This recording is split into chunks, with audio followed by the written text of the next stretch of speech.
Halo pemirsa, apa kabar? Senang sekali saya Raden Mandias dapat kembali menemani Anda dalam sebuah program talk show yang syarat informasi inspiratif untuk Anda dan juga keluarga. Inilah Bincang Sehati.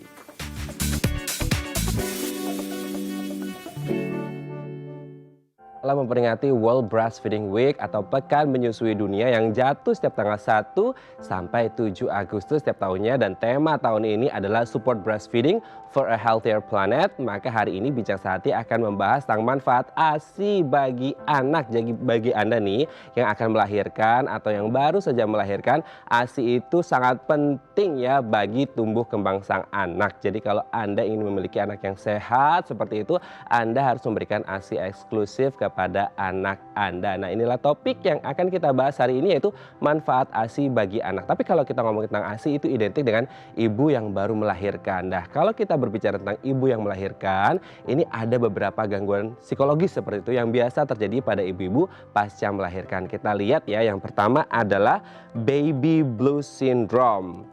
Nah, ini ada sebuah penelitian ya pemirsa yang menyatakan bahwasanya sekitar 40-80% ibu yang baru saja melahirkan ini pasti mengalami baby blues syndrome. Gejalanya seperti apa? Ada rasa khawatir, keraguan berlebih akan saya bisa nggak ya ngerawat anak seperti itu. Jadi keraguannya berlebih seperti itu. Kemudian muncul rasa gelisah, tidak sabar, cepat marah, atau kadang-kadang itu nangis tanpa alasan, dan itu bisa terjadi beberapa hari bahkan 1 sampai 2 minggu seperti itu ya. Nah, yang kedua apa? Kita lihat setelah baby blues syndrome ada postpartum depression. Nah, kalau ini hampir sama dengan baby blues syndrome, cuman ini kayaknya agak berat gitu ya pemirsa ya. Kenapa? Karena muncul rasa bersalah atau penyesalan yang mendalam seperti itu, dan tidak bisa, akhirnya apa? Salah satu dampaknya adalah tidak bisa melakukan aktivitas rutinitas sehari-hari seperti itu. Dan ini juga bisa terjadi kalau sebelum melahirkan atau sebelum hamil, orang ini pernah punya riwayat depresi seperti itu ya. Kita lihat yang terakhir setelah baby blues syndrome dan juga postpartum depression, ada gangguan psikosis pasca melahirkan. Nah, kalau ini gangguannya tergolong berat nih pemirsa.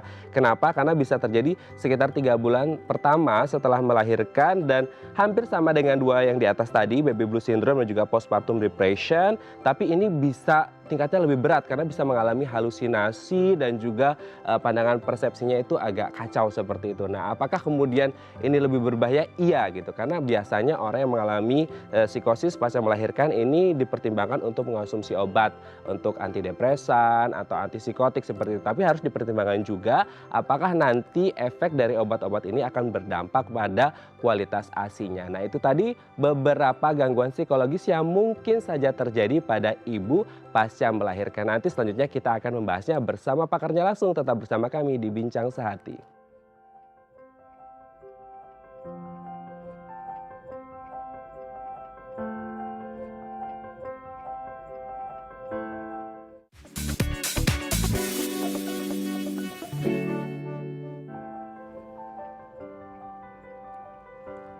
Baik, Anda masih bersama kami di Bincang Sehati dan kita masih membahas topik kita hari ini, manfaat ASI bagi anak. Kalau tadi di segmen sebelumnya kita sudah membahas nih beberapa fakta tentang kondisi psikologis ibu pasca melahirkan. Ada baby blues syndrome, ada postpartum depression, dan ada gangguan psikosis seperti itu. Nah, untuk membahas lebih mendalam tentang gangguan psikologis pasca melahirkan dari seorang ibu, kita telah terhubung melalui sambungan Zoom dengan Mbak Sahning Dian Ardini, SPSI psikolog dari Selaras Persona Indonesia. Selamat pagi Mbak Dian, apa kabar? Selamat pagi, kabar baik. Kabar baik ya Mbak Dian ya. Oke, Mbak Dian, hari ini kita akan membahas beberapa kondisi psikologis atau lebih bisa disebut gangguan psikologis ibu pasca melahirkan seperti itu. Kan banyak sekali kita Iya, dengar ibu-ibu pasca melahirkan ada gangguan psikologis, terutama untuk mungkin ibu-ibu yang baru pertama kali melahirkan, dan yang sering kita dengar adalah baby blues syndrome. Nah, kita mulai dari baby blues syndrome, itu apa sebenarnya Mbak Dian? oke. Baby blues syndrome ini sebenarnya, gangguan mood yang terjadi pada ibu yang setelah melahirkan gitu Hmm. ya. Ini sih sebenarnya kayak, eee, lebih ke suasana hatinya gitu. Hmm. Jadi tiba-tiba merasa, eee, sedih setelah melahirkan, tiba-tiba merasa senang, cemas, yang seperti itu. Nah, sebenarnya, baby blues syndrome ini banyak terjadi pada ibu-ibu yang, habis melahirkan dan ini sebenarnya bisa, hilang dalam kurun waktu 2 minggu. Ini yang Hmm. paling penting untuk baby blues syndrome ya. Kemudian, kalau lebih dari 2 minggu belum terjadi, pengurangan atau tidak hilang gejalanya, nah itu yang memerlukan, pengobatan lebih lanjut. Artinya memerlukan treatment lebih lanjut gitu. Gitu sih, Mas. Oke, tapi seberapa Heeh. besar sih Mbak Dian kemudian ibu yang melahirkan ini mengalami baby blues syndrome? Iya, sebenarnya, ada beberapa ibu-ibu yang mengalami baby blues syndrome ini, itu dikarenakan perubahan cairan di otak gitu ya, Mhm. kemudian ada perubahan hormon. Jadi sebenarnya, itu masalahnya. Seberapa banyak, ya itu, cukup banyak sih, Mas. Oke. Kalau Mhm. menurut, artikel yang saya baca ini kurang lebih ada 40-80% ibu yang melahirkan ini mengalami baby blues syndrome seperti itu. Berarti, ini angkanya sangat tinggi sekali ya, Mbak, ya. Apakah kemudian ini hanya Iya. terjadi pada ibu-ibu yang baru pertama kali melahirkan atau yang sudah pernah melahirkan pun yang kedua atau yang ketiga ini juga ada berpotensi atau berisiko untuk mengalami baby blues syndrome, Mbak Dian? Oke. Nah, ini sebenarnya, sangat beragam ya. Ada yang hanya terjadi di, melahirkan ketika melahirkan pertama kali. Ada yang terjadi berulang juga, pada anak pertama ibu mengalami baby blues syndrome, kemudian pada kelahiran kedua, ibu juga mengalami kembali. Mmm. Ada juga yang di anak pertama tidak mengalami, ternyata saat melahirkan anak kedua, mengalami gitu.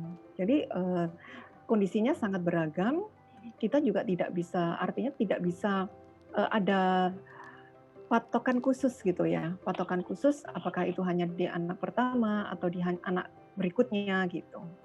Oke, berarti tidak ada patokan khusus seperti itu. Apakah ini akan terjadi di kelahiran pertama atau kedua atau ketiga atau seterusnya seperti itu? Iya, Karena mungkin saja yang pertama tidak terjadi, tapi yang kedua bisa terjadi seperti itu ya. Nah, bisa, apakah ini juga iya. berkaitan dengan kondisi psikologis dari si ibu ketika dia hamil dan juga melahirkan? Kan kita tahu orang hamil juga rasanya sensitif seperti itu kan. Apakah ini juga berpengaruh pada kondisi psikologis si ibu sebelum melahirkan berpengaruh pada baby blues syndrome, Mbak Dian? Bisa berpengaruh, tapi, sebenarnya faktor utamanya ini, hormon dan cairan yang ada di otak Mhm. tadi. Jadi ada perubahan yang drastis, kemudian ada hormon tertentu yang berkurang, sehingga si ibu ini mengalami, mood swing begitu ya. Mhm. Kadang kala sih, si yang bersangkutan ini juga tidak tahu apa yang terjadi pada dirinya, kemudian bahkan tiba-tiba kok, merasa, nggak suka gitu ya sama Mmm. anaknya, terus merasa nggak suka juga dengan dirinya sendiri, begitu. Nah, kalau Oke. dengan demikian kan, berarti sebenarnya ciri khas ini juga perlu, apa ya, perlu diketahui sebelumnya supaya muncul yang namanya, self awareness ketika, ibu menjelang melahirkan dan, ketika melakukan perawatan setelah melahirkan, Oke, gitu sih. berarti Mhm. persiapan sebelum melahirkan seperti itu ya. Oke, Kak, Persiapan sebelumnya, namun betul. ini juga perlu dimaknai dengan, dimaknai sesuai dengan porsinya ya. Mhm. Karena kadang-kadang ada yang, memiliki informasi, mendapat Mhm. informasi mengenai baby blue syndrome ini dengan gejalanya yang seperti ini. Namun setelah, melahirkan itu seperti, menuntun dirinya untuk mengalami hal tersebut dan itu belum tentu juga gitu. Oke, ini berarti afirmasi Iya, yang salah gitu ya. betul. Dia Iya afirmasinya iya, heeh, menggiring ke terus kadang sesuatu kala yang ada negatif seperti itu dukungan. ya. Oke, Mbak Dian kita Betul, lanjut ke heeh, yang selanjutnya. Postpartum mhm. depression ini kalau saya baca mirip-mirip sama, baby blue syndrome tapi tingkatannya agak lebih berat ya, Mbak Dian? Iya, kalau postpartum depression ini, lebih berat. Nah, tadi kalau misalnya yang baby blue syndrome ini tidak selesai dalam waktu 2 minggu, eee, kemudian tidak mendapatkan treatment, itu bisa berlanjut ke, postpartum depression ini. Jadi di situ lebih, eee, kehilangan, apa ya, kehilangan mood, kemudian kehilangan semangat, merasa lelah, kemudian merasa tidak berdaya. Kemudian kadang-kala juga, seorang ibu itu merasa tidak dapat menjadi ibu yang baik gitu ya. Hmm, oke, berarti ada perasaan seperti rasa bersalah, menyesal karena takut tidak bisa menjadi ibu yang baik untuk anaknya seperti itu ya. Oke, kalau Itu, yang terakhir nih, salah satu. gangguan psikosis Heeh. pasca melahirkan. Nah, ini tingkatnya yang tertinggi tuh, atau yang terberat dari baby blue syndrome dan juga postpartum depression, Mbak Dian. Ya, gangguan psikosis ini, memang lebih berat dan itu lebih lama, kemudian, menetap gitu ya. Artinya menetap itu bisa terjadi sampai, 6 bulan berturut-turut, Oh, begitu. Nah, di sini sih kadang kala akan lebih, terlihat serius kalau, ditandai oleh apa ya, kayak halusinasi, mhm, seolah-olah mendengarkan suara, mhm, tidak mau merawat bayinya, kemudian suara-suara misalnya lebih serius lagi sampai disuruh membunuh bayinya. Nah, mhm. dalam kondisi yang seperti ini berarti ada juga, treatment itu yang menyarankan si ibu berpisah sementara dengan si bayi untuk mengurangi risiko-risiko yang mungkin terjadi, begitu. Oke, ini kan sangat mengerikan sekali ya gangguan psikosis pasca melahirkan, Iya, bahkan heeh. ya ada kemudian kemungkinan untuk menghilangkan nyawa si bayinya itu sendiri karena mungkin rasa tidak sanggup mampu untuk merawat si bayi ini sendiri. Tapi kalau dari 3 gangguan psikologis tadi, Mbak Dian, apakah kemudian dukungan keluarga bisa menjadi salah satu solusinya? Itu penting banget. Meskipun dukungan keluarga itu menjadi salah satu solusinya, namun ada beberapa hal yang juga perlu diperhatikan. Ketika keluarga ini memiliki awareness bahwa ibu sepertinya mengalami masalah, berarti kan ketika muncul gejala-gejala tertentu, ini kan bisa, segera memberikan treatment.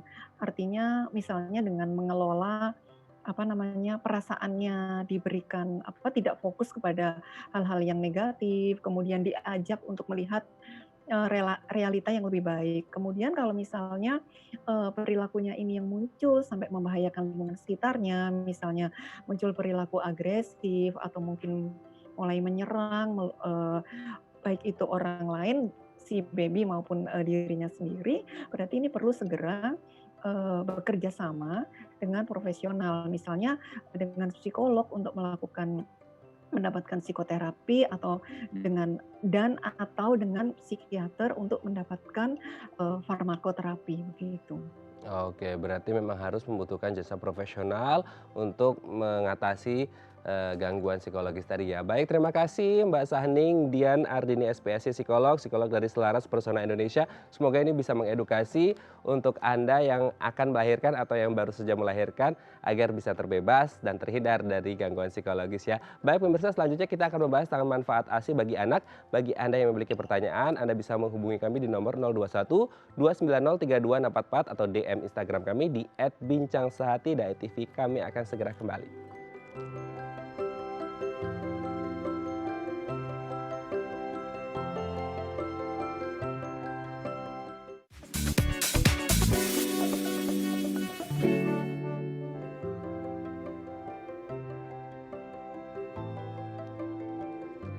Baik, Anda masih bersama kami di Bincang Sehati dan masih dalam rangka World Breastfeeding Week atau Pekan Menyusui Dunia. Hari ini Bincang Sehati akan membahas tentang manfaat ASI bagi anak. Bagi Anda yang memiliki pertanyaan, Anda bisa menghubungi kami di nomor 021 2903244 atau DM Instagram kami di @bincangsehati.itv. Dan telah hadir bersama kami di studio Bincang Sehati, Dr. Diana Yuliani Suryanto SPA, spesialis anak dari Rumah Sakit Saint Carolus Sumarekon Serpong. Selamat pagi, Dokter Diana, apa kabar? Selamat pagi, baik kabarnya. Oke, Dokter Diana, hari ini kita akan membahas manfaat ASI bagi Ya, anak karena kebetulan juga dengan Pekan Menyusui iya, Dunia dan ini iya. kebetulan juga dokter lagi ngisi juga. Anak keberapa ini, Dok?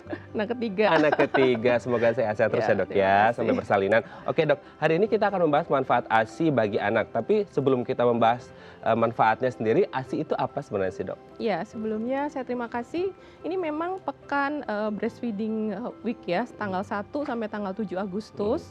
Kita setiap tahunnya memperingati ini Mhm. gitu. Jadi ini memang kebetulan ya pas banget ya Mhm. acaranya ya. Jadi manfaat ASI ya. Manfaat ASI itu sebenarnya kita semua tahu bahwa ASI itu adalah air susu ibu yang nutrisi yang sudah dipersiapkan Tuhan bahkan sejak lahir gitu. Hmm.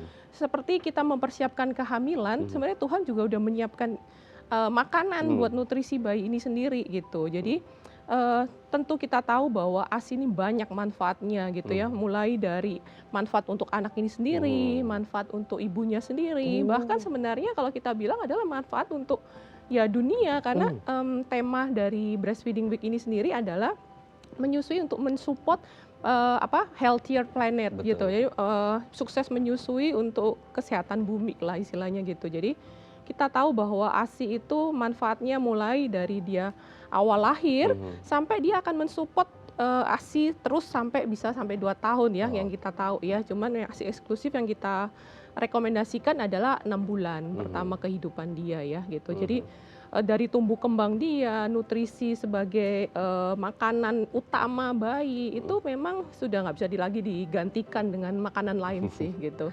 Nggak ada satupun makanan yang bisa menggantikan ASI ini sendiri gitu. Nggak bisa diotak-atik ya? Nggak bisa udah. Ini sudah memang udah Tuhan udah luar biasa sih menciptakan makanan luar biasa lah buat bayi ya. Gitu. Tapi sebenarnya peranan sendiri kan tadi ada 2 dok. Ternyata ada peran untuk si bayi dan peran si ibu ya. Gitu. Kalau nanti kita bahas peran si ibu. Tapi kalau untuk peran si bayi ini sendiri dalam proses tumbuh kembangnya seperti apa dok? Ya kita tahu. Jadi ASI ini manfaatnya sudah banyak penelitian, studi mengenai nutrisi dari ASI bagi tumbuh kembang si anak. Bahkan terakhir juga dihubungkan dengan kecerdasan atau IQ si anak ini sendiri gitu ya.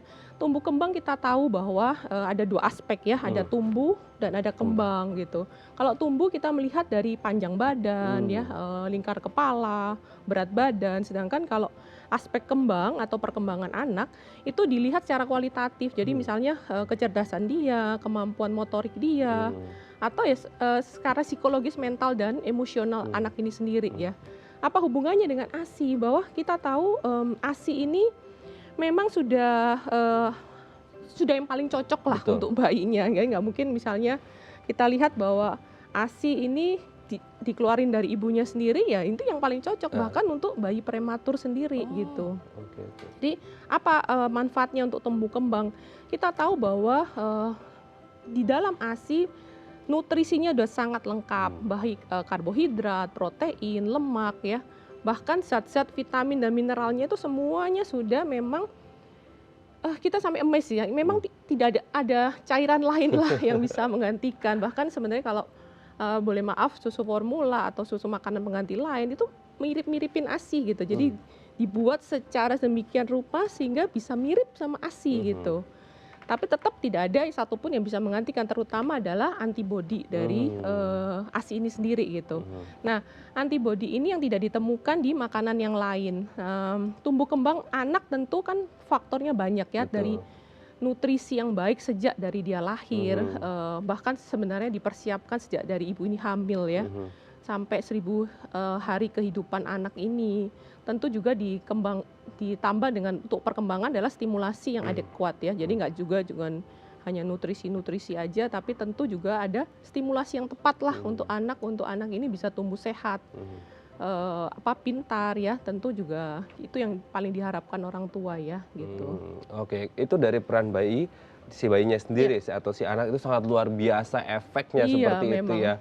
Oke, tapi kalau dari si ibu sendiri saya taunya sebagai laki-laki ya, saya taunya hanya bagus untuk si anak gitu, si bayi. Ternyata ada sisi baiknya juga untuk si ibu, itu apa itu dok? Iya tentu gini, sebenarnya kadang-kadang sekarang yang jadi tren atau jadi topik kekinian tuh sebenarnya ibu-ibu memang kalau saya lihat akhir-akhir inilah maksudnya eager untuk mau memberikan ASI gitu mungkin, tapi caranya mungkin berbeda ya. Ada yang hanya mau ASInya diperah, ada yang mau yang penting ASI lah, yang penting cairannya aja gitu. Tapi sebenarnya yang dibalik semua itu adalah yang paling penting ada proses menyusui ini sendiri. Jadi saya paling seneng quote tentang dikatakan bahwa breastfeeding is not just a milk, but it's also about love gitu. Jadi maksudnya ada bonding di situ ya. Iya, jadi menyusui itu nggak cuman bicara tentang ASInya aja gitu loh, nggak cuman saya perah, yang penting saya udah ngasih ASI perah, ya nggak cuman itu, tapi memang beberapa orang tua atau ibu memang masih ada kesulitan lah ya untuk memberikan langsung ASI. Cuman dengan bantuan, dengan konseling yang tepat, dengan persiapan yang tepat, seharusnya setiap ibu itu bisalah memberikan ASI pada anaknya gitu. Nah, apa manfaat buat ibu? Tentu luar biasa. Ikatan kasih sayang, bonding ya. Dari yang awal seperti saat kita hamil, kita kan seringkali dielus lah, diajak ngomong, bahkan didoakan ya, sampai bayi ini lahir. Nah, bayi lahir juga tentu kalau menyusui itu kan didekap ya, kemudian disayang, lihat-lihatan, kontak eye to eye, mata ke mata. Kemudian rasanya dia sebagai seorang ibu yang bisa memberikan yang terbaik buat anak, tentu buat ibu tuh ngerasa rileks, si bayi juga merasa dia dicintai ya. Di samping itu manfaat ASI ternyata bisa menurunkan berat badan loh. Ya, ini yang paling dicari ibu-ibu pasca melahirkan ya. Jadi kan Anda nggak perlu diet, dengan menyusui aja ternyata juga berat badan ibu juga turun dengan sendirinya. Kemudian hormon-hormon stres atau kortisol itu bisa turun ya. Kemudian ya ternyata ada studi mengatakan bahwa menurunkan resiko kanker payudara pada ibu yang menyusui anaknya langsung ya luar biasa. Banyak sekali manfaatnya ya ternyata ya. Itu memang kadang-kadang katakan kan dokter lebay banget, ASI mulu. Tapi ternyata memang itu enggak sekedar ngomong-ngomong biasa lah. Itu memang studinya tuh nggak cuma di Indonesia, studi di luar negeri begitu banyaknya manfaat ASI pada anak ya. Oke, dengan manfaat-manfaat itu apakah juga ini bisa mencegah hal-hal yang tadi saya sebutkan di awal tentang gangguan psikologis kayak baby blues syndrome, postpartum depression itu juga bisa mencegah ya dok ya? Kan ada bonding di situ. Iya, agak jadi kayak memang ada beberapa ibu yang saking sayangnya mungkin ya atau saking khawatirnya dia juga ngalamin yang namanya baby blues itu. Jadi dia takut salah, dia takut nggak ngerti, dia takut babynya kenapa mungkin karena saking sayangnya juga bisa kan, kadang-kadang kita saking takut sayang atau takut ngelukain jadi kita nggak bisa ngapa-ngapain gitu. Nah itu juga jadi efek yang berbeda dari ASI. Begitu ibunya stres, ibunya sedih, ibunya cemas, khawatir berlebihan, ternyata ada hormon yang bisa menurunkan hormon ASI, hormon oksitosin. Jadi ya itu penting juga untuk mencegah biar ibu-ibu nggak stres ya, nggak marah, nggak khawatir, nggak cemas. Gimana? Justru dengan khawatir cemas tuh ASI jadi produksinya bisa menurun loh. Menurun ya? Iya, justru kebalikan. Makanya perlu bantuan lah. Jadi 2 dari 3 ibu menyusui itu sebenarnya perlu bantuan lah. Artinya bertanyalah, persiapkanlah kehamilan dengan baik. Bahkan dikatakan sebenarnya udah hamil 32 minggu tuh udah mulai baca-baca lah gitu. Meskipun ya bukan semuanya dibaca sampai jadi bingung, tapi carilah sumber yang tepat, konselor yang tepat untuk mempersiapkanlah si buah hati ini dengan baik ya. Sampai begitu dia melahirkan dia udah tenang, dia udah siap. Oh, saya tahu apa yang harus saya lakuin ya. Ini proses-proses yang bisa terjadi pada saat bayi ini lahir gitu. Bagaimana ASI yang awal kadang-kadang memang belum keluar atau ASInya baru sedikit, itu memang proses yang normal yang orang tua sebenarnya harus tahu gitu, bahwa nggak ada yang adalah beberapa ibu yang begitu lahir ASInya langsung berlimpah, langsung banyak banget gitu. Tapi ada beberapa yang sering saya temui di tempat praktek atau di rumah sakit membantu ibu melahirkan, ya perlu dibantu. Padahal cuma dibantu mungkin posisi perlekatannya, dikasih tahu, informasikan bahwa memang seperti ini, seperti itu. Akhirnya baru bisa gitu. Tapi itu ya jarang sebenarnya, memang konseling yang tepat, informasi yang tepat itu sangat diperlukan sih untuk ibu-ibu yang baru melahirkan, terutama anak pertama gitu anak ya. pertama. Ya karena kan kadang-kadang belum ada pengalaman ya, belum ada informasi yang dia alami lah gitu. Oke, selama masa hamil itu sendiri 9 bulan berarti support keluarga juga baik. Sangat. Justru tema tahun lalu itu kalau breastfeeding week adalah dukung ayah ibu untuk menyukseskan keberhasilan ASI ya.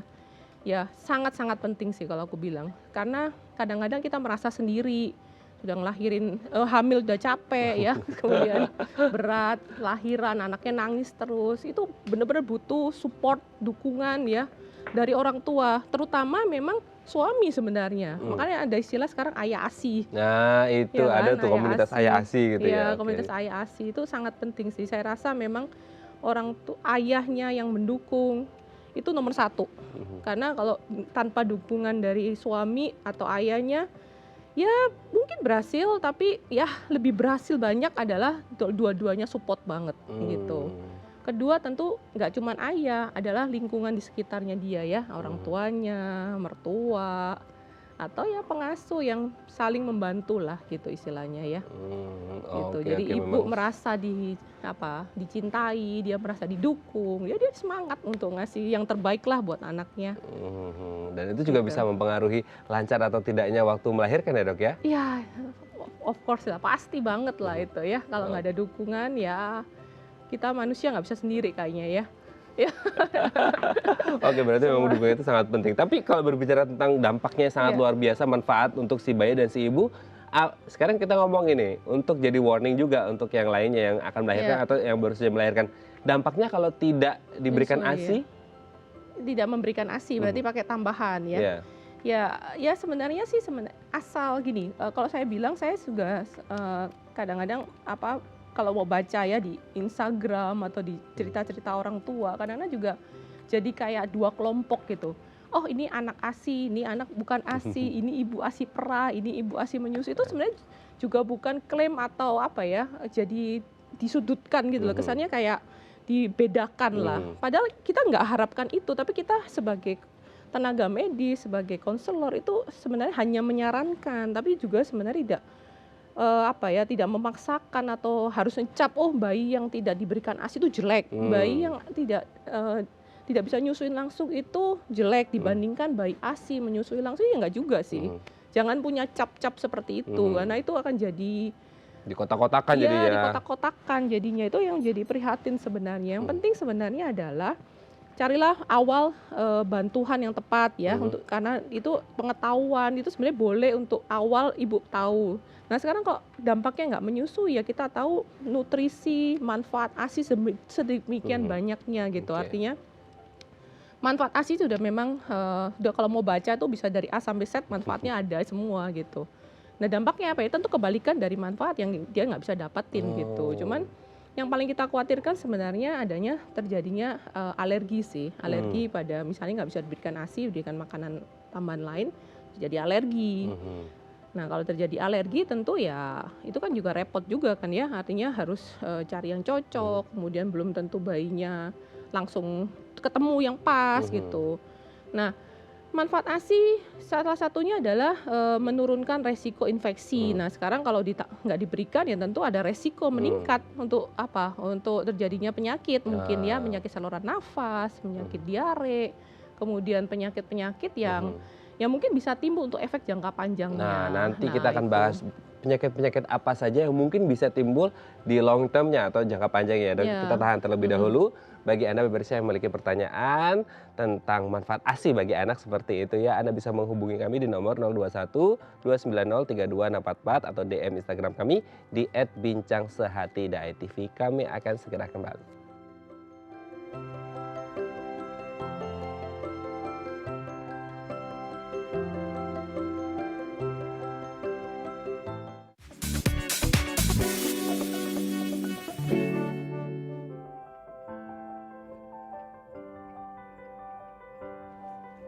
Baik, Anda masih bersama kami di Bincang Sehati dan kita masih membahas topik kita hari ini manfaat ASI bagi anak. Bagi Anda yang memiliki pertanyaan, Anda bisa menghubungi kami di nomor 021 290 32644 atau DM Instagram kami di @bincangsehati.tv. Masih bersama kita semuanya Dr. Diana Yuliani Suryanto SPA, spesialis anak dari Rumah Sakit St. Carolus Sumarekon Serpong. Kita kembali lagi ke Dr. Diana.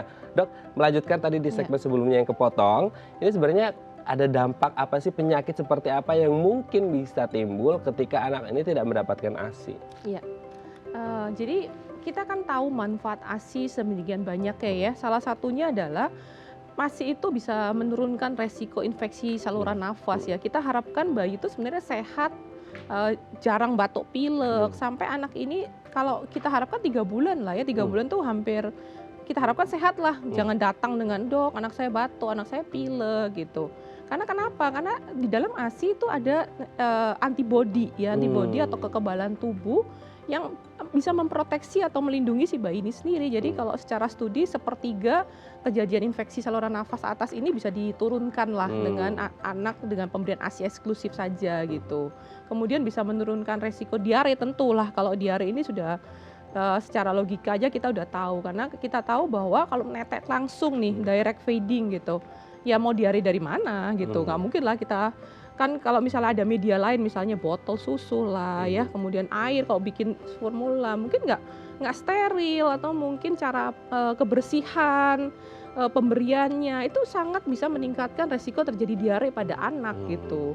Nah kalau direct feeding tentu ya langsung, nggak perlu alat apa-apa, nggak perlu media apa-apa ya, resiko diare udah pasti berkurang gitu. Kemudian ada yang dibilang bahwa menurunkan resiko obesitas ya. Obesitas berhubungan nanti dengan hipertensi lah, gula darah yang meningkat atau kencing manis ya. Kenapa? Karena ya ASI itu sudah nutrisinya sudah memang dilihat dan dicocokkan itu memang sudah yang paling pas gitu. Nggak ada yang kelebihan, misalnya kelebihan gula lah, atau mungkin kelebihan dari kalori karbohidratnya. Jadi resiko terjadi obesitas pada bayi itu jarang. Dan biasanya memang kadang-kadang pada 0-3 bulan ternyata perkembangan sangat pesat gitu, sangat pesat, sehingga kalau dilihat dari kurva pertumbuhan bayi, dia sudah melewati tuh garis apa plus 2 SD gitu. Plus 2 itu artinya sudah resiko overweight dan obesitas kan. Nah tapi jangan khawatir kalau begitu hanya ASI, nanti pada suatu titik biasanya 6 bulan udah balik lagi tuh trennya normal aja gitu. Jadi kesannya kayak nabung dulu gendut di awal, tapi ternyata nggak akan obesitas di kemudian hari. Ternyata dengan ASI itu akan seperti itu gitu. Kemudian ya itu menurunkan resiko radang paru lah. Kalau batuk yang terus menerus, anak ini terpapar ya dengan infeksi, dia bisa menyebabkan pneumonia atau radang paru. Dan ASI juga menurunkan resiko itu semua gitu. Luar biasa. Efek jangka panjang lagi, kan tadi saya bilang bahwa efeknya bisa IQ ya. Diteliti ternyata ada penelitian mengatakan bahwa memang ASI ini berhubungan dengan kepintaran anak ya, perkembangan motorik yang lebih cepat. Ya itu sih sebenarnya bukan murni ASI, tapi memang dengan stimulasi juga yang tepat ya. Cuman memang di dalam ASI kan nutrisi sudah pas ya. Nah, kemudian didukunglah dengan kasih sayang ibunya, dibelai, didekap, disayang-sayang lah istilahnya. Kalau ngasih ASI kan nggak mungkin nih ASI saya gitu kan, nggak mungkin. Artinya dia akan dengan segala cara dia akan mengasihi anak ini gitu. Jadi itu akan efek adalah secara psikologis juga gitu. Secara psikologis artinya anak ini merasa dicintai, dihargai, emosional, mental, psikologisnya juga terbangun ya. Itu kan karakter anak sangat penting ya. Istilahnya ya nggak cuma pinter aja, tapi IQ-nya juga pasti ada lah gitu. Dibandingkan anak yang tidak pernah disayang-sayang, nggak pernah diajak ngomong mungkin kan, dicuekin atau mungkin diasuh oleh orang lain, itu kan tentu efek yang bisa berbeda ya. Efeknya sangat besar sekali ya. Oke, kita coba gitu. sekarang ada yang bertanya di DM Instagram @bijaksana.tv, kita lihat di layar. Pertanyaannya apa? Dari @Rika Cahyani. Saya baru saja melahirkan sekitar seminggu yang lalu. Saya masih minim ilmu merawat bayi. Untuk mengetahui bahwa bayi lapar dan bayi sudah cukup ASI itu gimana ya? Nah ini agak bertanya.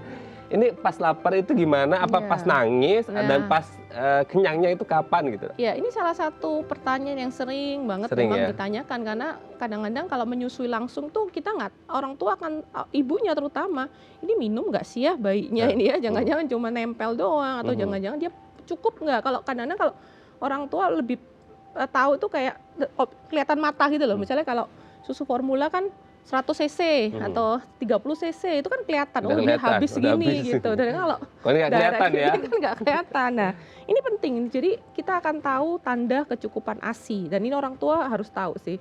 Tanda kecukupan ASI pada bayi baru lahir itu ada gitu. Jadi kita bisa menilai anak ini cukup nggak ASInya, masih boleh diteruskan nggak ASInya. Tapi jangan juga ASI terus main ya ASI terus, tapi anaknya nggak tumbuh, anaknya berat badannya nggak naik gitu. Jadi tanda awal kita harus tahu bahwa bayi itu lambungnya adalah ukurannya adalah kalau lahir itu sebesar kelereng loh, sedikit banget, kecil banget. Iya, dia hanya sebesar kelereng, jadi sebenarnya nggak perlu banyak. Dan Tuhan juga udah mempersiapkan pada 3 hari pertama kehidupan, sebenarnya ada istilah cadangan lemak pada bayi. Jadi meskipun ASI ibunya belum keluar, ASInya masih sedikit sekali, itu Tuhan sudah persiapkan ada cadangan lemak, brown fat ya. Jadi bayinya akan tercukupi. Tandanya apa? Satu, dia ada kencing dalam 24 jam pertama. Dalam 24 jam pertama usia dia, bayi ini sudah harus kencing dan sudah harus buang air besar gitu. Itu ada tanda pertama. Kan kadang kalau misalnya ASI belum keluar kok babynya kencing-kencing terus gitu. Nah itu kan Ada pertanyaan berarti kan seperti itu ya. ya ada dari mana gitu. Karena itu memang sudah ada persiapan dari Tuhan, ada cadangan gitu. Tanda setelah itu adalah kita lihat bahwa tanda kecukupan kan dilihat sebenarnya cuma cukup dilihat dari dua hal. Satu adalah jumlah kencing dalam satu hari. Dua adalah kenaikan berat badan. Nah, jumlah kencing ini dilihat dari usia bayi ini sendiri. Jadi kalau bayinya lahir 0 sampai 24 jam minimal kencing 1 sampai 2 kali gitu.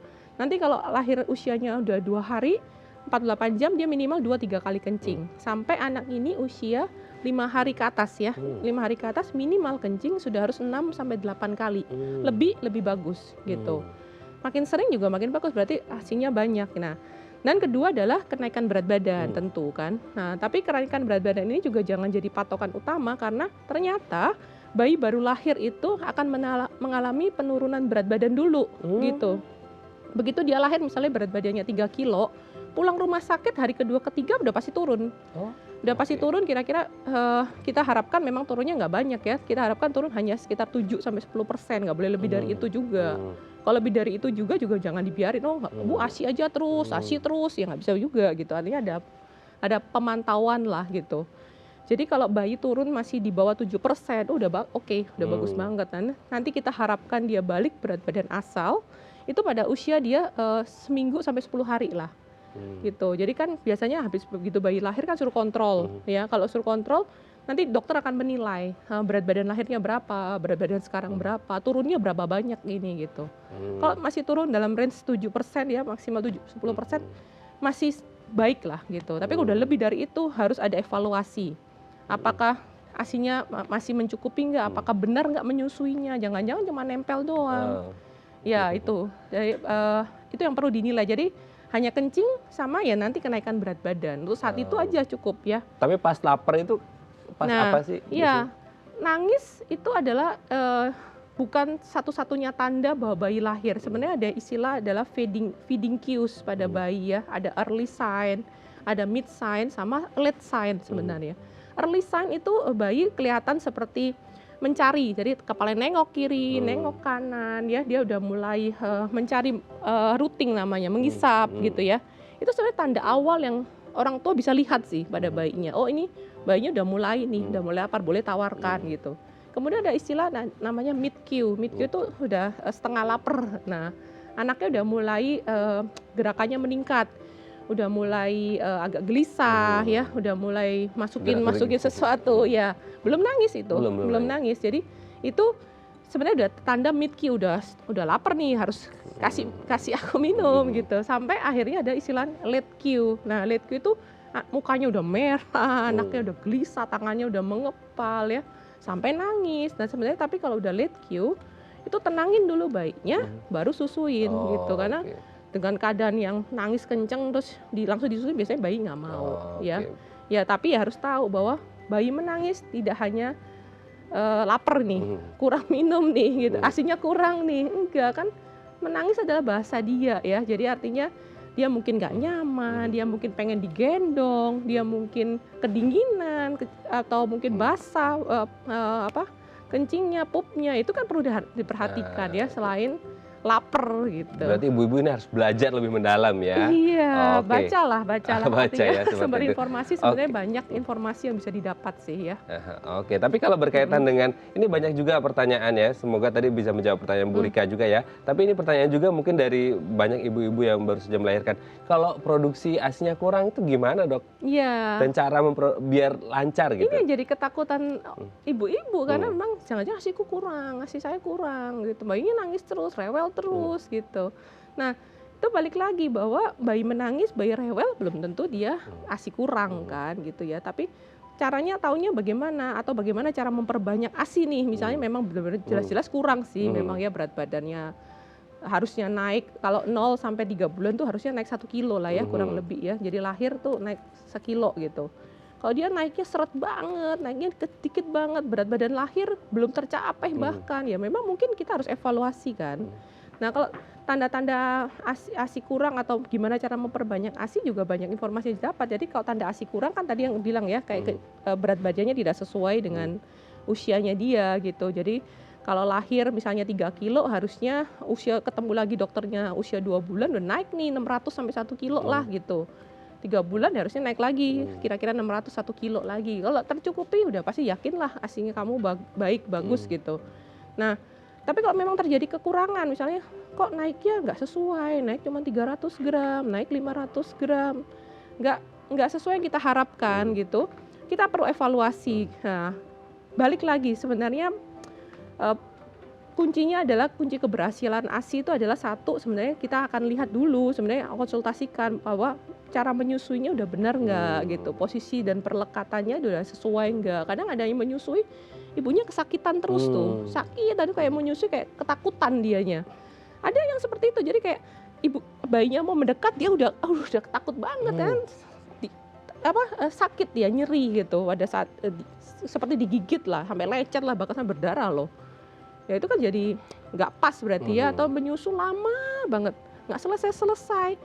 Kesannya menyusui tapi ternyata tidak efektif ya, bayinya mungkin cuma ngisep sebentar tidur ngempeng ya nggak dapat lah gitu. Nah itu kan tanda-tanda yang kita perlu evaluasi, menyusuinya posisi perlekatan udah benar belum gitu ya.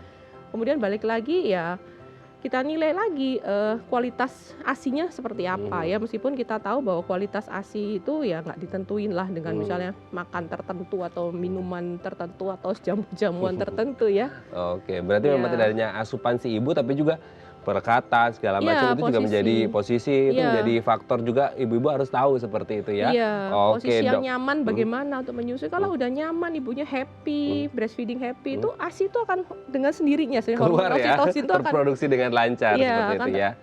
Oke, kalau terproduksi lancar, si bayi juga bisa sehat seperti itu ya. Bisa asupan ASINya pas, happy, dua-duanya happy ya. Dua-duanya akan bahagia sih. Oke dok, nanti di segmen terakhir kita akan membahas nih beberapa tips yang mungkin bisa dilakukan oleh si ibu atau tindakan preventif supaya si bayi ini tetap sehat ya dok ya. Oke, baik pemirsa, bagi Anda yang memiliki pertanyaan, Anda bisa menghubungi kami di nomor 021 290 3244 atau di Instagram kami di @bincangsehati.tv. Kami akan segera kembali.